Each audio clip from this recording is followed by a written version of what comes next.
Welcome to the Kentucky Game Plan with your hosts, Adrian and Mac. Welcome, everyone, to the Kentucky Game Plan. I'm Adrian. And I'm Mac. Black. NBA Black. Mac, NBA Black. Yes. Right. Well, things around town. What's going on around town? We haven't touched that on in a while, so I think we should touch on that. Well, you touch it. All right, here we go. Arms out. Arms out, hands out. Louisville City Soccer. 2-0 win last night over Cincinnati. Still undefeated? Well, not undefeated. Not undefeated. They are 22-7-8. Not bad record. Not bad record. Number one in their conference. So, not bad. I actually watched them in that game. Man. How they look? They look good. Let's see, I think I watched the last 7-8 minutes of the game. Their defense is really good. I'll give them that. Right. I mean, they didn't really let that ball get across the line that much at all in the last 7 minutes. But you know what to say about defense. it wins championships. There you go. There you go. They won a championship last year. That they did. Hopefully they can get another one this season. We're hoping. I mean, let's keep this thing going here. They had 7 shots on goal, and they connected on 2, obviously. Like I said, their record, 22-7-8. They play again Saturday. Okay. So Who's their opponent? I'm not too sure on their opponent. But the other local, the Bats. Oh, love the Bats. Love the Bats. Well, they came away with the win last night. Okay. 5-3. 5-3 win over Durham Bulls. You know, the Mud Hens and the Bulls, Mm-hmm. I love watching both them play both those teams. Yeah, it's kind of like the throwback to the old Cardinals at the It Cardinal is. Stadium. It is. Yeah, I agree. It's that, you get that whole rivalry feel. Especially with the Mud Hens. For how long? God. Forever. Yeah, like 30 years. Louisville Bats with the 5-3 win over Durham Bulls. Louisville Bats are 15-30. Not doing so hot. No, off to a rough start. Yeah, that's one way to put it. Past couple of years, they've been off to a rough start. Very true. Very true. They play again tonight at Slugger Field, 6 p.m. Durham Bulls again. So get out and check that out. Obviously, there's going to be fireworks. Love big the fireworks. Holiday. Yeah, maybe big holiday weekend, so you're definitely going to have that tonight. And keep in mind, this is our Memorial Day show. Memorial Day, yes. Do you think they would ever wear the Louisville's, what is it, the old Louisville Redbirds uniform? I don't know. That'd be very cool. That'd be awesome, too. The retro night and one of those. Yeah, I think that'd be very, very cool. Hey, maybe we should put that in. We should. In the suggestion I would love to box. see it. There you go. Love to see that. Love to see it myself. I mean, they did the whole Star Wars theme. Right. And they auction those off. So if they ever to do the Redbirds, they could, sign those and auction them off. I think it'd be That'd really be cool. pretty cool. I'd love to have one. Yeah, I think it'd be really cool to see. With the throwback unis. Oh, yeah. Oh, man. U of L. What's going on with the Cards?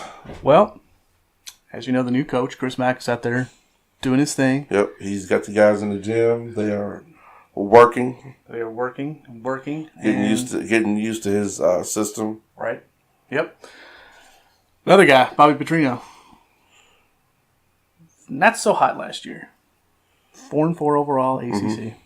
8-5 overall as a record. Still winning. 8-5. Has 2 years left on his deal. Signed a 7-year deal. It's a $10 million buyout. Here's my question. Do we still need Bobby Petrino? Or does Bobby Petrino need us? I'm going to say we still need Bobby Petrino. Okay. Well, I mean, overall, his record is 117-48. 13 years. 13 years as head coach. Yep, 70% overall. In bowl games, he is 5-6, 45% winning record. Mm-hmm.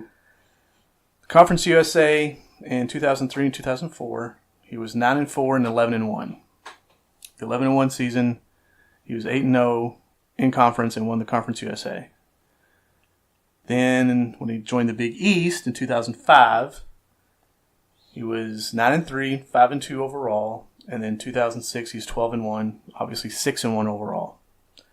Now coming to the ACC in 2014. Whole new ball game. 9-4, 5-3 in conference. 2015, he was 8-5, 5-3 in conference. 2016, he was 9-4. Lamar Jackson Heisman. 7-1 as far as in conference. And then 2017, he was 8-5, 4-4 in the ACC play. 2 years left on his deal. $10 million buyout. Here's the thing. He's 5-6 in bowl games. Mm-hmm. None of these bowl games have been that great. So you're saying question is more mediocre status as far as the teams they're playing? Well, my thing is, okay, I'm not taking anything away from Bobby Petrino. He deserves to be a head coach. He's an offensive guru. He played quarterback. He's been in the NFL. He's done his thing. Right. His record speaks for itself. 13 years as head coach, 117 wins, 48 losses, 70% overall as head coach. My thing is, you're now in the ACC. You've been in it for 4 years, and you've not even come close to sniffing the playoffs. Something to think about. Right. And you had a Heisman winning quarterback. Yeah. And in Lamar Jackson. And we wish him well to the NFL. My thing is this.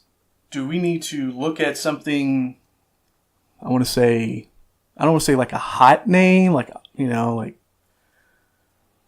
Jimbo Fisher was for Texas A&M as far as moving from Florida State to Texas A&M. But do we need to come in with some youth to get better recruiting to put us on the map for the playoffs? Because, I mean, ACC, it's a big conference. It wouldn't hurt. I mean, you got the, ACC, the SEC, obviously, the Pac-12, or, the three big guys that get you in the college playoffs. Well, there was a rumor floating around last season that he was leaving. Right. I guess that was, rumor. That's what rumors are. True. There's really not a whole lot of truth to some of them, but he's still here. He is? I don't see him leaving unless he's forced out. But if they have another season worse than last season, this season's worse than last season, right? Then, I think that people are going to start talking if they're not already talking. Well, his only losing season is 2008, where he was the head coach at Arkansas. Right. He was 5-7 overall, 2-6 in SEC play. ACC, I mean, you got Florida State, NC State, North Carolina, Miami, Virginia Tech, and Notre Dame. Those are just kind of the big names that everybody knows about. All great schools. Right. Great teams. We know that. Exactly. Especially with the Florida States and the NC States and Miami's, Virginia Tech. That being said, like I said, do we need to bring in somebody younger that kind of is now on the level of these younger recruits? I'm not saying that he doesn't understand football, right. Bobby Petrino, but you're saying he does, so he can understand the mindset, exactly, of these younger guys, right? I'm just saying. Not just saying that he doesn't now. Well, no, but then, like I said, he had a Heisman winning quarterback, right. Lamar Jackson, and I think they had a pretty good relationship. Yeah, I think they still do. I'm going to bring out a name. All right, Mike Bloomgreen. Right? Nobody knows this guy's name. Who? Mike who? Right? Okay. Mike Bloomgreen is now the head coach at Rice. This is his first year coming in as the head coach at Rice. Also Conference USA, where Bobby Petrino started at U of L, Conference USA. Now, he's 40 years old. Just turned 40 like 2 months ago. So this guy, Mike's 40 years old, new coach at Rice on a 5-year deal. Bobby still has 2 years left on the deal as of now. Now, $10 million buyout, right? $10 million buyout if we decide to get rid of him. Now, Mike has been on the coaching staff at Alabama, the New York Jets, Stanford, and was basically a kind of a walk-on at Florida State. So he's been around. He's had some experience. Yeah. So, and he's had some experience with some I mean, Nick Saban, there you go. As far as the guys he had coming in for these teams, well, the guys that were on the roster for these teams that he coached or had experience with, how'd they look? Well, he was the offensive coordinator at Stanford under Brian Shaw. Explains that. And was the quarterback coach for Andrew Luck at Stanford. There you go. I mean, he was the quarterback coach there. And like I said, he has the ties to Florida State. So he has the ties to Florida recruiting, which everybody wants. A lot of top recruits come out of Florida. We know this. Yeah, I mean, the pipeline there is just phenomenal. In 2 years, could we look at this guy as being the next guy for U of L football? Or do we look at him within a year? Like I said, say the season doesn't go so well. True. This season, say it's worse than last season. And then, like I said, people start talking. I mean, the fans, the boosters, athletic director. Yeah. They see all this, and it reflects them and the school as a whole, the athletic department, everybody. So, what do we do? Do we, like you said, bring somebody else in? Well, yeah, I mean, and Bobby Petrino, since 2003, he's been at U of L. I know he had that stint where he left, went to Arkansas, and he went to Atlanta Falcons. So, sorry, look, say he's bought out. Okay, $10 million buyout. Yep. Do you think there's another school out there that will pick him up, or was he done coaching? Oh, I think there's many schools that will pick him up. I'm not saying his coaching days are over. But he just needs to breathe some different air? I think so. Different conference? Maybe. I mean, he did pretty well at Western. His only year there. He was 8-4. He did. So, I mean, I think that was just coming out of the NFL. Use Western as like practice. The building, the building block to get back into coaching. Right. Okay, right. I've been out of this, NFL level coaching, college level coaching, high school level, middle school, JV, whatever, all different levels of coaching. Yeah. Different mindsets, different plays. You're dealing with different egos. Yep. Oh, yeah. I think after his contract is over, like I said, 2 seasons left, I think we need to look in a new direction. Like I said, he's been here since 2003. We've not even been in talks of a national championship. Right. And that's what the city wants. I mean, championships. I mean, that's why you play. That's why you coach. Exactly. Right? I mean, the numbers are great. The records are great. But you gotta have those championships. That's what counts, man. And later on, well, not this show, but maybe next couple shows, or it gets closer to college basketball starting up, I won't talk about a certain situation. Okay. As far as championships go. Sure. I love talking about the players, but, coach is the head of the team. Yeah. Besides your point guards, whatever, but coach is basically your motor. He's the one that controls the ship. Yeah. But I would like to see what this Mike Bloomgreen can do at Rice. I think this guy might be somebody that's, not necessarily a big name that can come in and kind of do something that Petrino started and he's built. I'm not taking any credit away from that. He started this thing. He's built this thing. And, you look at, Oregon putting all the points up on the board. Well, so does U of L. But at the same time, you kind of maybe outstay your welcome sometimes. You can. It's easy to do. It's easy to do. I mean, time goes by so fast. I mean, you have first 2 seasons in, great. Right. You have your Heisman quarterback. You have this player, that player. They go off to the NFL and play, and then it's like kind of a rebuilding process. Next guy who's behind your Heisman quarterback steps up, so it's his turn next. And, sometimes it's not the same situation. Very true. It could be good or it could be bad, but it's all a process. But once again, it falls on the coach. Yep, I agree. Coach is the motivator. He's, like you said, one in controls the ship. So, NBA playoffs. Wow.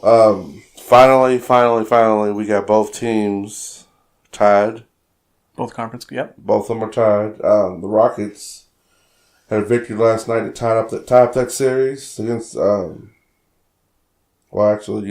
Warriors had a victory. Sorry. Yeah, the Warriors had that victory. 115-86. Rockets had the victory game before that. I'm still stuck on that game. Well, a lot of us are. I mean, that was phenomenal comeback by the Rockets. Yeah, I agree. Last night, the Rockets were CP3-less, should I say, nursing a right hamstring. So, had him out of the game. Warriors won 115-86. Like I said, the series is tied at 3. Klay Thompson and Curry, second half shooting, they call them the Splash Brothers, of course. Thompson had 35 points and Curry had 41 points. So, they combined 21 of 33 points in the third. And then after that third quarter, they just dominated.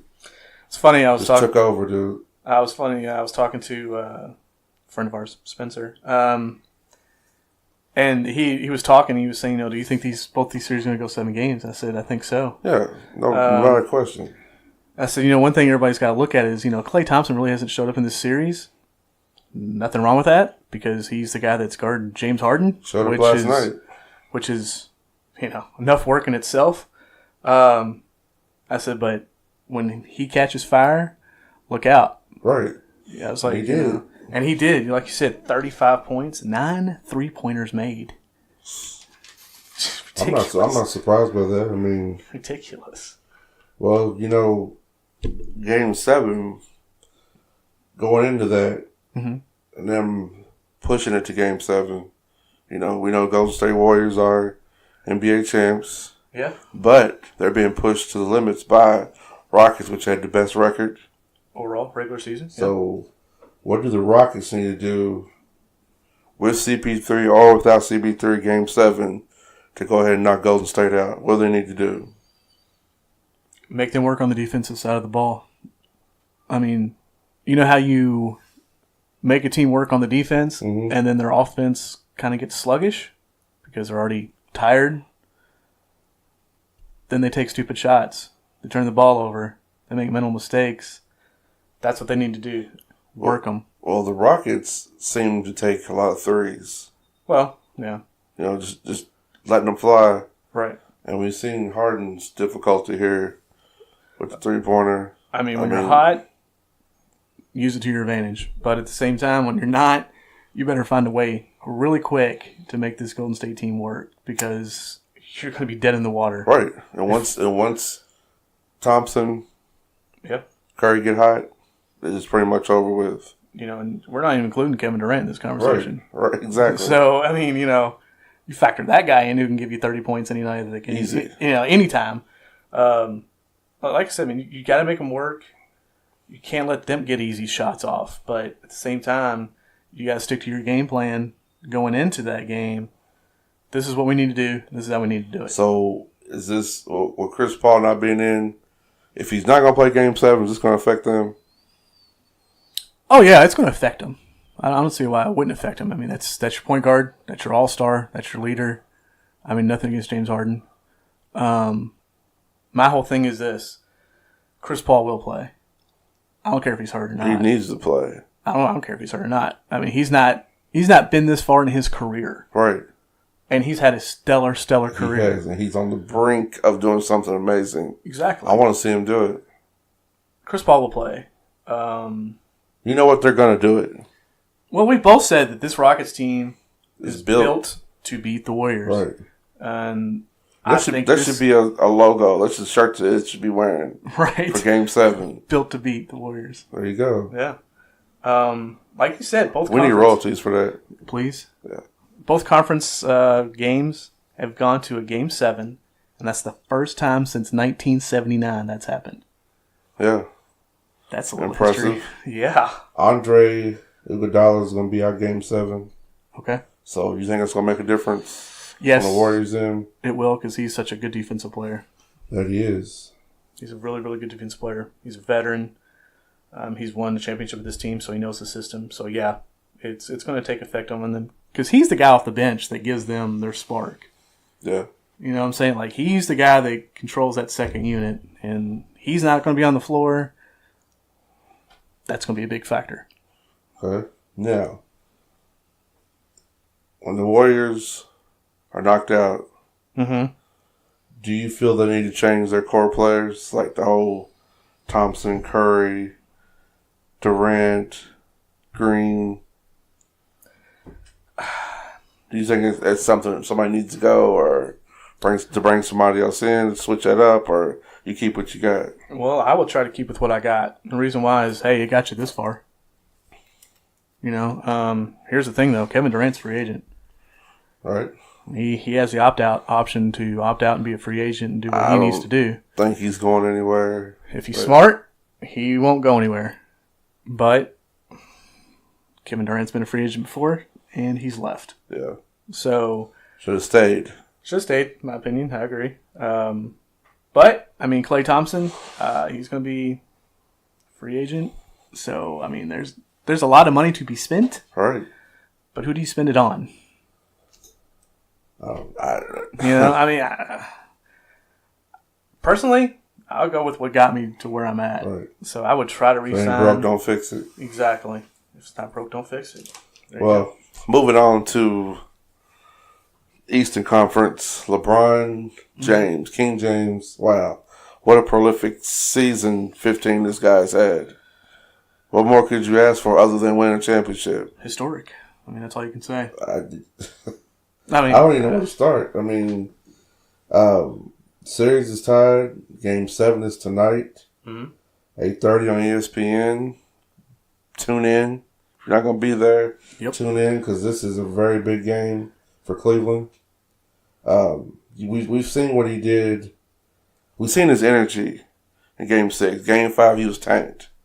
You seen that? I mean, when you put your team on your back and carry them through the Pacers, through the Raptors, and now the Celtics pushing you to the brink as well. Right. Which, like we said in the past shows, we counted the Celtics out, and we've seen what they do, what they can do. So, moving on past that, I mean, his shots, Game 5, step back 3, the bank off the glass against the Raptors. Right.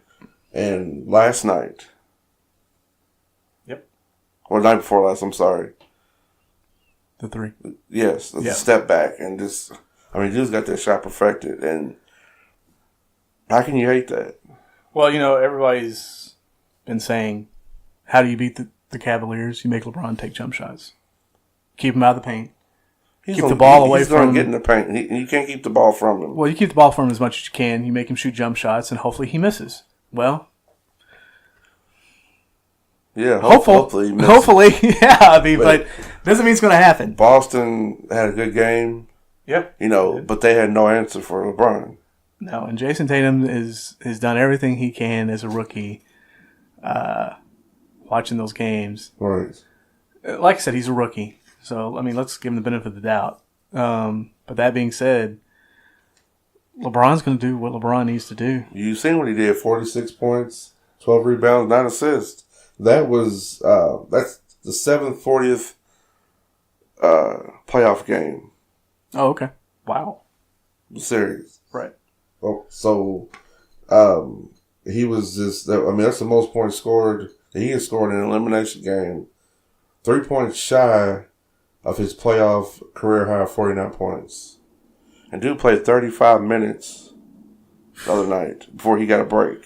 35 minutes straight. It's insane. I mean, and you wonder why, okay, Game 5, he's sitting over there with his head in his hands and a towel over his face. He's gassed. Wouldn't you be? Well, yeah. I mean, yeah, the team has stepped up and showed some energy along with him, and they need to keep doing that. Tonight, they need to do that. I agree. Everybody, I mean, this is... Well, it's do or die. I mean, it is do or die. And this is tooth and nail. Here's my question. Fight. A thing you got to look at for the Celtics team is they're not playing with all-star point guard Kyrie Irving or all-star forward Gordon Hayward. Wizard Brad Stevens has come up with a plan and a formula, and he's got this team with this chemistry, and they got chemistry to where, okay, well, we don't have our star players. Let's form together, you know, and Do what we do. Let's show them, okay, look, we're young, maybe a little inexperienced. We don't have our stars. We got a veteran, Horford. Yep. So let's go out here and play. Let's not give up. Let's not back down from anybody. Let's play. And you've seen that. Rozier, 28 points. Jaylen Brown had 27 points. Celtics were 57% from the field. And nothing against Dwayne Casey. Nothing against Dwayne Casey. And I know that whole situation with Toronto, and it was crappy the way it went down. But if Brad Stevens doesn't win Coach of the Year the next 3 years, at least maybe twice, something's wrong in the NBA. Because this guy, he's got some All-Stars, but those All-Stars aren't even playing. Nope. I mean, Al Horford is really all you got. And some rookies that have played way better than expected in Jason Tatum and Rozier. But, man, this guy, like you said, he's got a crystal ball. Yeah, he does. But I wonder if he's seen the crystal ball, if he can see if Love's going to play tonight or not. Mr. Concussion. Yeah, supposedly he's out with that concussion. Well, so he collided with Tatum. Tatum's fine. He wasn't put on the concussion protocol. Right. It looks like Love hasn't either, but if he is, I mean, you might have heard the news earlier for me, but I haven't heard anything. But if he is, he will be out tonight. I mean, last thing I saw was, he's out. He's not playing. Because he's kind of concussion prone. He got elbowed in the mouth earlier this year. And then 2016 finals, he went out game 2 to concussion and missed game 3. Right. So, I mean. Now, I know Kevin Love is kind of like second option for the Cleveland Cavaliers. We all know who number 1 is. Jeff Green has stepped up, though. That's what I was going to say. Jeff Green is coming in and playing some great defense. What do you have, like 20-some points? Yep. So my thing is the supporting cast of Cleveland. If we still want to see LeBron play in the finals. And him a Cav next year. And him maybe a Cavalier next year. They all need to play almost a perfect game. Well, they're starting to come together finally. George Hill's showing up. Korver's out there. Well, Korver. Coming off the bench. He's been their serial killer eyes and all. Yeah, he's been their spark, man. If it wasn't for Korver, we wouldn't be talking about a Game 7 right now. But Nance Jr., Rodney Hood. Clarkson. Where y'all at? Yeah. For real. I mean, you want my opinion? Start Jordan Clarkson tonight, point guard. Yeah. Bring George Hill off the bench. Here's the reason why I say that. Make Rozier work. I mean, Rozier's almost. I mean, you've seen the stats. I mean, this guy's almost had a triple-double every game. Like, he's 2 rebounds away, or he's 3 assists away, or, whatever. So, that being said, I think they should start Jordan Clarkson tonight to make him work on the defensive side of the ball as far as Rozier. And he can create his own shot. Right. And he can make the ball move without LeBron having the ball. You should call Tyronn Lue and tell him. No, if I had his number, I would. Tyrone? Hey, if I could, I would. This is A. Smith. Right? Listen to me. me. Game news for you. Is this the last time we see LeBron as a Cavalier?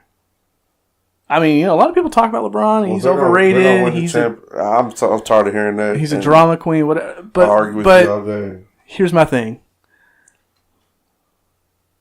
Greatness is on the court. Right. I mean, he's top. And you can't compare. He's top 5 in almost every category you can think of as far as basketball. He's broken a lot of records. You can't compare him to Jordan or Kobe. 2 different styles of plays. Mm-hmm. All 3 different players. Kobe was the closest thing to Jordan. That you'll ever see. He modeled his game around him. So right. And that's dead. I agree. I mean, they're both great, but that's dead. But Cavs are going to pull it off tonight. All right. PJ Washington. Yep. He's going to make his decision the 30th. Okay. If he's coming back or not, he's going to sit down with his family. If he's coming back to UK or if he's going to move on to fulfill his NBA dream. Gabriel worked out with Sacramento Kings. Didn't get here if he was a good workout or not. Okay. I'm going to say it was. Brad Calipari will be headed to Germany and Holland for 8 days to play in the foreign leagues with Global Sports Academy. Sweet. So he did that last year, so he's doing it again. So best of luck to him. Another thing, Camp Rondo, guys. Camp Rondo, less than 80 spots need to be filled. It's June 25th through the 29th, 9 a.m. to 4 p.m. Mid-America Sports Center. For more information, www.camprondo.com. Get your kids in there. Mm-hmm. They're fed all day. T-shirts. Get to hang out with NBA players, Kentucky, Louisville players. So be a good thing for you guys. Also, John Calipari, satellite camps. He's got basketball camps going on. Visit ukathletics.com/camps. June 4th, he will be in E-Town. June 5th, London. June 6th, Louisville. June 7th in Union.